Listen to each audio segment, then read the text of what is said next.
When he arrived at work one morning, Fred noticed that Ravi, a supply chain specialist at the office, was looking very worried. When Fred asked what was wrong, Ravi said that while reviewing some supplier records, he had overheard the boss talking on the phone.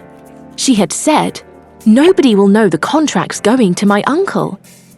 Ravi knew that if the boss failed to declare this conflict of interest, it could amount to misconduct and it could impact FAO's reputation negatively.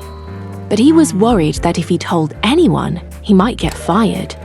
Fred agreed that the situation was very concerning, but he reminded Ravi about the FAO whistleblower protection policy and encouraged him to put on his speak up hat and report what he'd heard to the Office of the Inspector General, or OIG. So Ravi sent a report to OIG. 2 months later, Ravi was surprised to discover that his contract had been unexpectedly terminated due to poor performance. Is this a legitimate case of poor performance or retaliation for Ravi's complaint? When Fred found out about Ravi's contract termination, he put on his ethical hat and encouraged Ravi to seek advice from the FAO ethics team regarding protection against retaliation by emailing the FAO ethics office.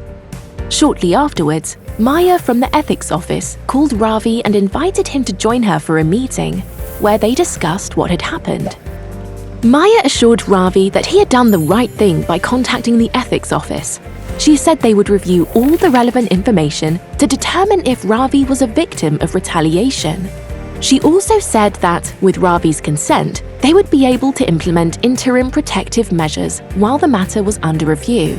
This included a temporary extension of his contract. The ethics team then launched a prima facie review. After carefully reviewing all the available information, Maya found that Ravi had reported alleged misconduct and therefore engaged in a protected activity. She also found that there was no apparent valid reason for the early termination of Ravi's contract, so Ravi's contract was temporarily renewed while the prima facie review took place. Additionally, Maya discovered that the boss had been formally notified about the misconduct complaint against her. Maya considered that this could indicate a causal connection between the reporting and the alleged retaliation, and that there was therefore likely a prima facie case of retaliation. She referred her findings to OIG for further investigation. Upon receipt of the ethics office referral of a prima facie case of retaliation, OIG opened an investigation into the allegation in accordance with the FAO investigation guidelines. Ravi's contract was temporarily extended again, pending the completion of OIG's investigation.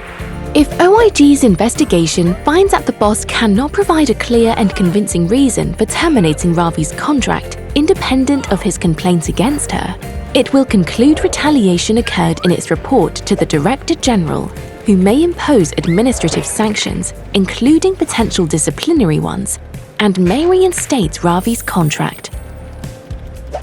In addition, if OIG opens another investigation and finds that the boss awarded contracts to family members, she may also face administrative sanctions, including potential disciplinary ones. And while the situation has been stressful for Ravi, he is happy to have done the right thing and thankful that the measures for protection against retaliation are being applied in his case. Remember, to be protected against retaliation, you must have engaged in a protected activity. A protected activity means you have reported possible misconduct to OIG or cooperated with an oversight activity.